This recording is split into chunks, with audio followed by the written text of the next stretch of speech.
You want to support Roland Martin Unfiltered? Be sure to join our Bring the Funk fan club. Every dollar that you give to us supports our daily digital show. There's only one daily digital show out here that keeps it black and keep it real. As Roland Martin Unfiltered. Support the Roland Martin Unfiltered daily digital show by going to RolandMartinUnfiltered.com. You can make this possible. Folks, next month, New York City is going to have their mayoral election, and it's a whole bunch of folks in the race. We've had several candidates on already. Our next guest, who is running for mayor, has served as a city as a police officer, and now he wants to be the next mayor of that city. He's running neck and neck in the polls with Andrew Yang. Eric Adams joins us right now on Roland Martin Unfiltered. Glad to have you back on. You were on before, borough president there in Brooklyn. I appreciate it. Thanks a lot.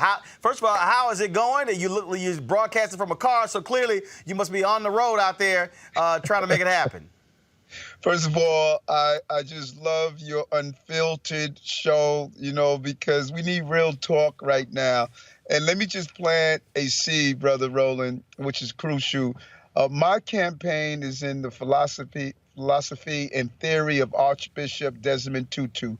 We spend a lifetime pulling people out of the river. No one goes upstream and prevent them from falling in the first place. All over the country, New York included, all we do is pull people out of the river of crime, homelessness, lack of education, all those issues we're seeing. There's no desire to stop folks from falling in the river because we have profitized and made money out of pulling people out of the river. And that's the difference between Eric Adams and everyone else that is running. What is your core message to African Americans in this city? Why should they and others be voting for you to be the next mayor of New York City? It's about ending inequalities, and those inequalities are created based on agencies within our cities. And this is not just a New York issue that I'm fighting for. It's a national issue. I'm going to get it right in New York, and it's going to cascade across the entire country. Cities are made up of agencies, and our agencies are creating the inequities and really the injustices throughout this entire country. Just look at the fact in New York City, 65% of black and brown children are don't meet proficiency every year.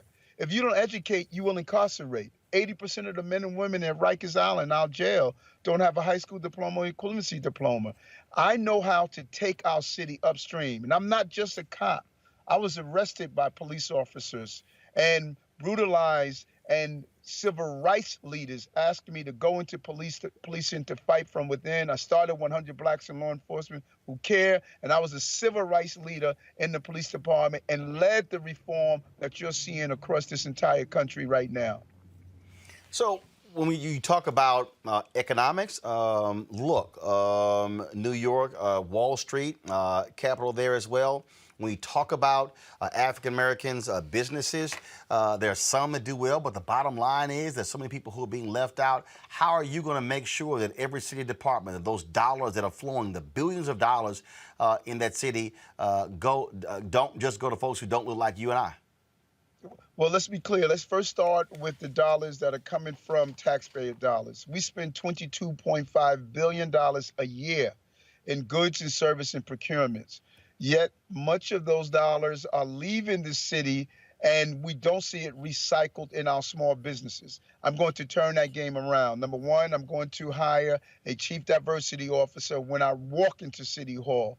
Number two, I'm telling all of my procurement officers in every agency, you ought to hand in your letter of resignation, and I will make the determination if I'm going to move on that. Number three, which is extremely important, that's not being done in New York at all, I'm going to put in place a real-time system where we can monitor our agencies in real time of how are you reaching the goals that I set up for you in procurements of goods and services, and we're going to zero in on those communities that were hardest hit by COVID virus. We will reach our numbers. We will judge them monthly. And if you're not reaching the numbers that I expect of you, I'm going to move on that letter of resignation and put a person in that understands the mission that Mayor Adams has set out for our city.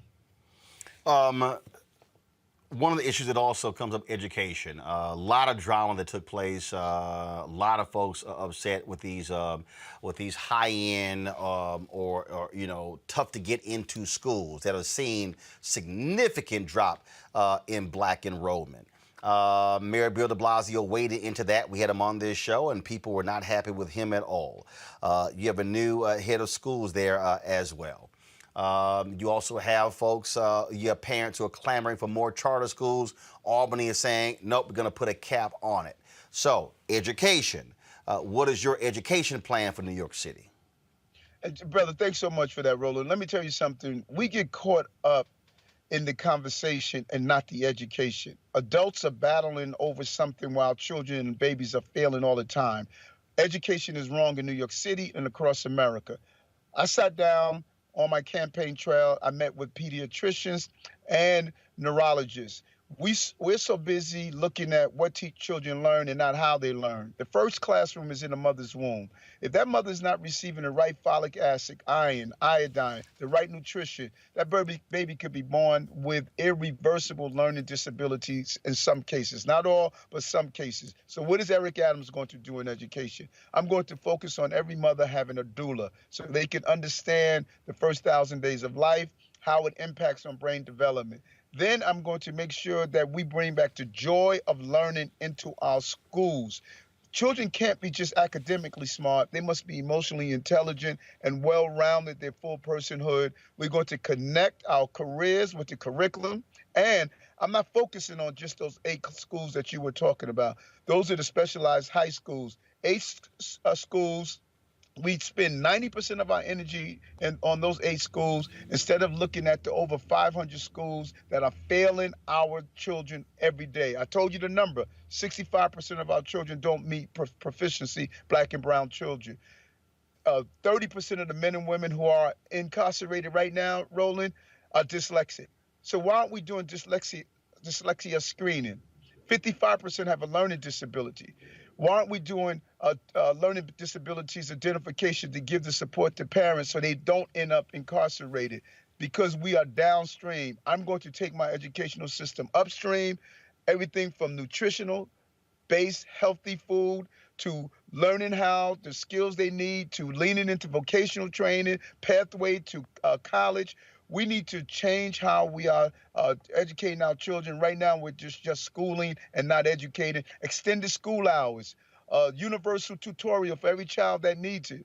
Looking at our summer months so we don't have the summer slides. We're doing the wrong education because we're still following an agrarian calendar and an outdated method that is not prepared for the deep into the 21st century. Well, look, we certainly look forward to see what happens in this race. I know you have to go. We certainly appreciate it. Thank you so very much. And look forward to having you back on the show. Thank you. Take care, Roland. Stay unfiltered. Yes, sir. All day, every day. Take care. I appreciate it. Thanks a lot. All right, folks. That was, again, Eric Adams running for the mayor of New York City. Hey, to the other candidates, Maya Wiley, I've been trying to reach you. Andrew Yang, we've been trying to reach you. Let's see, Scott Stringer. Who are some of the other folks, some of the top candidates? We've been trying to reach all of them. We ain't heard from none of them. Hitting y'all on Twitter, DMing, calling. So I'm just saying.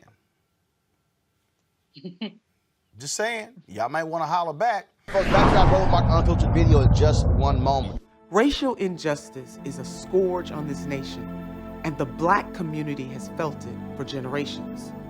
We have an obligation to do something about it. Whether it's canceling student debt, increasing the minimum wage, or investing in Black-owned businesses, the Black community deserves so much better. I'm Nina Turner, and I'm running for Congress to do something about it.